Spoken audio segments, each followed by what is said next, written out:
The Academic Junkie welcomes you to a new year in politics. The 119th Congress opens at noon today.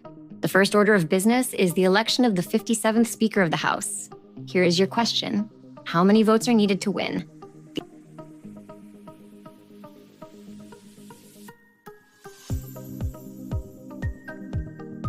The office of Speaker of the House was established in 1789.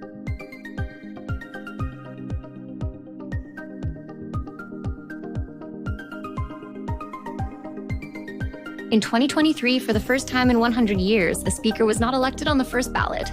Instead, it became a shambolic scene of shouting and shoving for 3 days.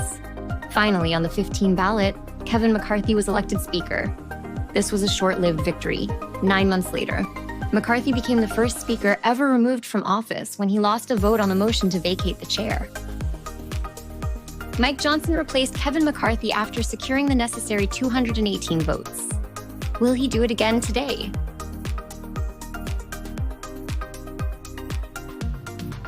Next up, January 6th, the certification of the 2025 presidential election. Happy Friday, everyone, and enjoy these last few days of the holiday season.